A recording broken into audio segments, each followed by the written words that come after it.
Hello students, आपके सामने उदय sir class 10th के लिए भूगोल के साथ, ज्योग्राफी के साथ फर्स्ट चैप्टर में आप इसमें संसाधनों के बारे में पढ़ेंगे। संसाधन क्या होते हैं, उनके प्रकार क्या हैं, उपयोगिता क्या है, संरक्षण कैसे किया जा सकता है, क्या प्रयास किए गए हैं, बहुत सारी चीज़ें संसाधन के बारे में आप जानेंगे। और चूंकि आप अगले साल बोर्ड की परीक्षा में अपीयर होने जा रहे हैं तो इस क्लास के जो भी टॉपिक्स होंगे आपको ये चाहिए कि आप इनको बेहतर तरीके से पढ़ें और उसको समझें। तो आप इस वीडियो को आप वॉच करेंगे। इसमें हम लोग केवल संसाधन, उनके प्रकार, उनके संरक्षण, ये सारी चीज़ों के बारे में पढ़ेंगे। चलिए सबसे पहले हम लोग जानते हैं कि संसाधन होते क्या हैं। तो जैसा कि आप लोगों ने पिछले क्लास में भी पढ़ा होगा, क्लास 8 में ये चैप्टर है कि वैसी सभी वस्तुएं जिनका उपयोग मनुष्य अपनी आवश्यकताओं की पूर्ति के लिए करता है उन्हें संसाधन कहा जाता है। वे सभी वस्तुएं एक सुई से लेके एक हवाई जहाज तक, मिट्टी के एक ढेले से लेके पहाड़ तक, जल की एक बूंद से लेके नदी, नहर, समुद्र, तालाब, यानी ऐसी सारी वस्तुएं जो हमारी आवश्यकताओं की पूर्ति करती हैं उन्हें हम संसाधन कहते हैं। क्लियर हो गया? अब आइए आते हैं संसाधनों के प्रकार पर। तो मुख्य रूप से अगर देखें तो संसाधनों को 3 श्रेणियों में बांटा गया है। सबसे पहला है प्राकृतिक संसाधन, जिसके अंतर्गत वे सारी वस्तुएं आती हैं जिनका निर्माण प्रकृति के द्वारा हुआ है, चाहे वो वन हो, चाहे वो नदियां हो, चाहे वो पहाड़ हो, चाहे वो जंगल हो, ये सारी चीजें ये प्राकृतिक संसाधन में आती हैं। दूसरा मानव निर्मित संसाधन, यानी हम ऐसी बहुत सारी वस्तुओं का प्रयोग करते हैं अपने जीवन में जिसको स्वयं मनुष्य ने बनाया होता है। तो मनुष्य के द्वारा बनाए गए जो भी संसाधन है वो मानव निर्मित संसाधन है। जैसे आप देख सकते हैं, ये जो बोर्ड है ये भी मानव निर्मित संसाधन है, ये जो मार्कर है ये भी मानव निर्मित संसाधन है। इसके अलावा जो गाड़ियां हैं, सड़क है, फैक्ट्रियां हैं, कारखाने हैं, ये सभी चीजें जो मनुष्य ने अपनी आवश्यकताओं की पूर्ति के लिए बनाया है, ये मानव निर्मित संसाधन है। और अगली चीज जो है वो है मानव। आपको पता होगा, पिछले क्लास में आप लोगों ने पढ़ा है कि मनुष्य स्वयं एक संसाधन है। एक शिक्षक के रूप में, एक डॉक्टर के रूप में, एक वकील के रूप में, एक मैकेनिक के रूप में भी वह हमारी आवश्यकताओं की पूर्ति करता है। तो ये मानव संसाधन के बारे में आप लोगों ने पढ़ा होगा। तो ये मानव संसाधन है, यानी 3 मुख्य श्रेणी, प्राकृतिक संसाधन, मानव निर्मित संसाधन और मानव संसाधन। अब आइए आगे चलते हैं। तो इन प्राकृतिक संसाधनों को अलग अलग आधार पर अलग अलग श्रेणियों में बांटा गया है। अब हम लोग इनके बारे में विस्तृत वर्णन करेंगे।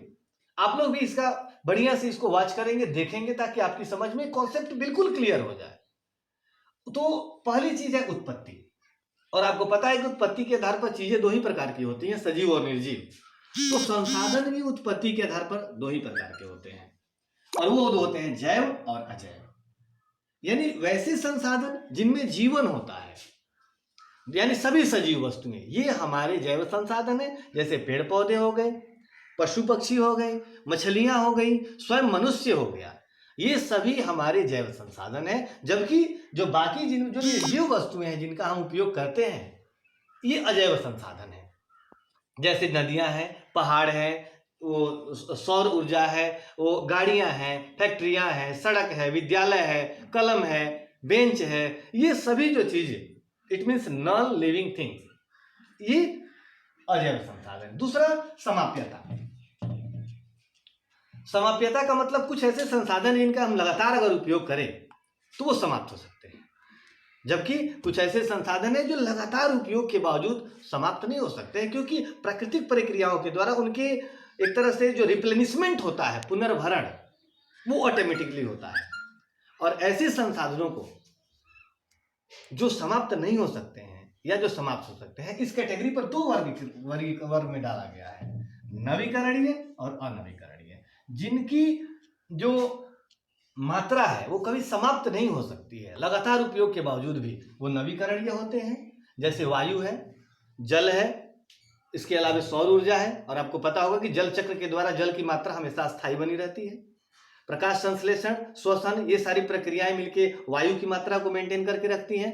तो ये ऐसे संसाधन होते हैं जो समाप्त नहीं हो सकते हैं। तो जो संसाधन समाप्त नहीं हो सकते हैं वो नवीकरणीय होते हैं, और जो संसाधन लगातार उपयोग करने के साथ समाप्त होने की संभावना बनी रहती है, क्योंकि इनकी जो उत्पत्ति है, इनका जो निर्माण है, वो मिलियन ईयर्स लग जाते हैं, लाखों करोड़ों वर्ष इनके बनने में लग जाते हैं, तो इनको आसानी से इनका पुनर्भरण नहीं हो सकता है, और इसीलिए इनको अनवीकरणीय संसाधन कहा गया है। अगली जो इनकी श्रेणी है वह स्वामित्व, ऑनरशिप। तो स्वामित्व के आधार पर 4 प्रकार से संसाधनों को बांटा गया है। कुछ ऐसे संसाधन होते हैं जिस पर व्यक्ति विशेष का अधिकार होता है, ऐसे संसाधनों को हम लोग निजी संसाधन कहते हैं। जैसे जो मान लीजिए कि जो हमारी जमीन है उस पर हमारा अधिकार है, हमारी गाड़ियां हैं उस पर हमारा अधिकार है, जेकर कारखाना है किसी व्यक्ति का अधिकार है। तो इस तरह की वैसी सारी वस्तुएं, वैसे सारे संसाधन जिन पर किसी व्यक्ति या व्यक्ति समूह का अधिकार होता है, उसे हम लोग निजी संसाधन कहते हैं। दूसरा सामुदायिक, हमारे कुछ ऐसे भी संसाधन हैं जिन पर हमारे समुदाय का अधिकार होता है और पूरे समुदाय को उसका उपयोग वो करते हैं, अपना अधिकार रखते हैं। ऐसे संसाधन सामुदायिक संसाधन कहलाते हैं। जैसे विद्यालय किसी एक व्यक्ति का नहीं होता है, सड़क है किसी एक व्यक्ति की नहीं होती है, और जो भी सार्वजनिक स्थान है जैसे होटल्स हो गए, आपको ये क्या बोलते हैं, खेल के मैदान हो गए, मार्केट हो गए, बाजार हो गए, जो धार्मिक स्थान होते हैं वो हो गए, तो इन पर किसी खास समुदाय का अधिकार होता है, और जिस संसाधन पर एक समुदाय का अधिकार हो उसको सामुदायिक कहते हैं। अगली चीज है राष्ट्रीय।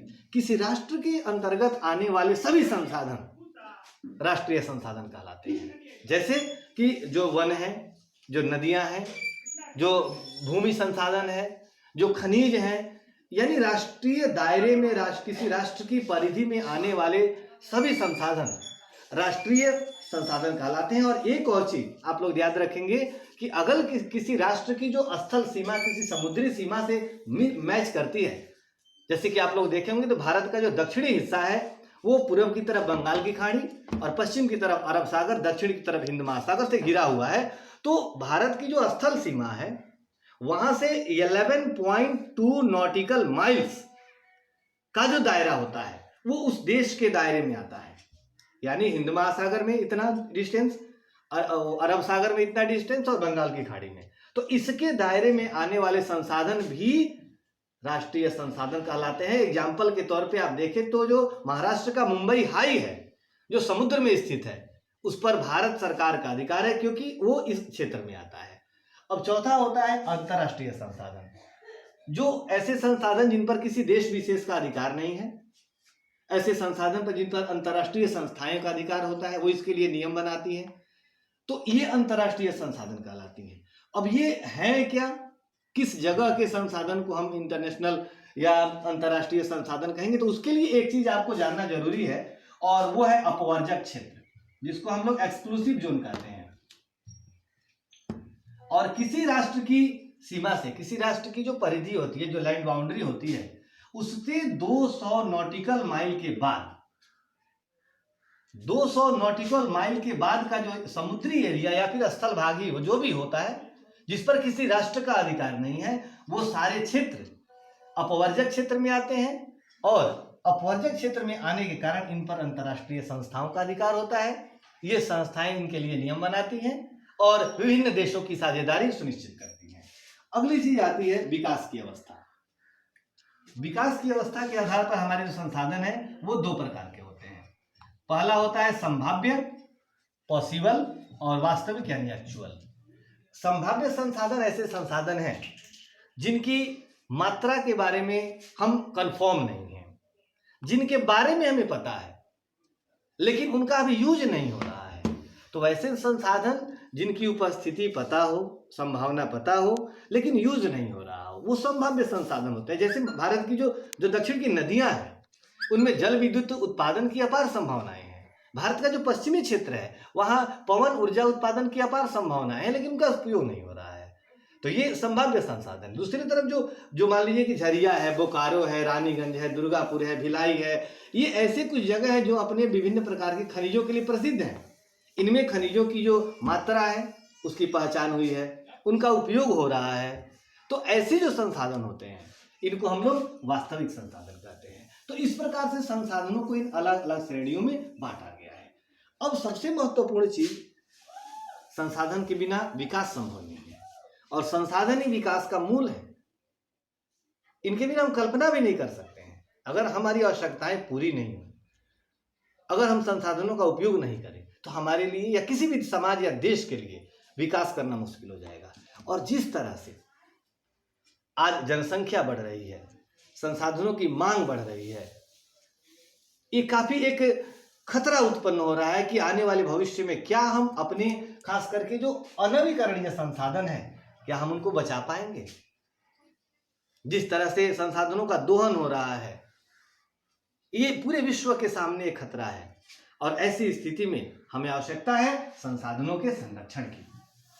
संरक्षण का मतलब ये नहीं कि हम उनके उपयोग को समाप्त करें, हम उनके उपयोग को एक इस तरीके से करें ताकि हमारी वर्तमान आवश्यकताएं पूरी हों, हम भविष्य के लिए भी उनको बचा के रखें, यानी एक सेंसेबल वे में विवेकपूर्ण उपयोग उनका किया जाए।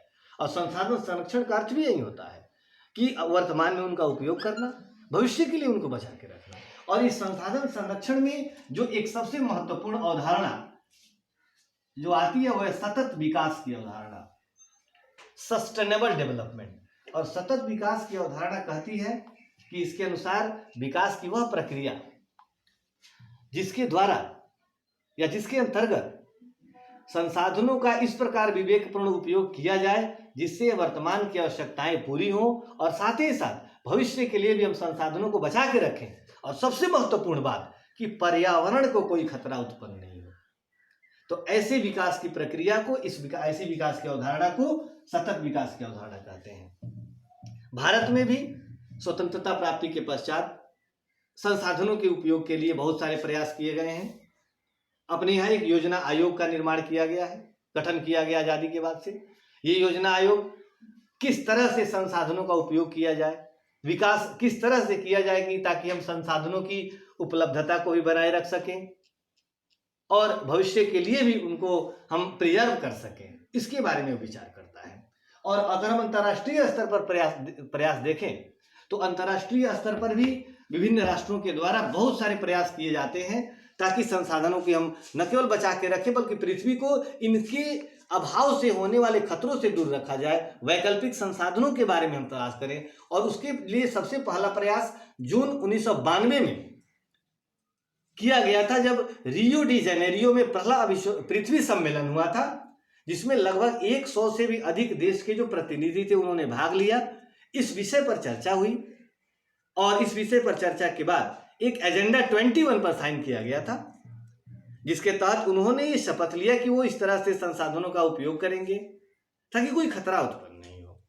और इस प्रकार से अगर हम देखें तो प्रयास समय समय पर किए जाते रहे हैं, ये हमारे लिए महत्वपूर्ण है।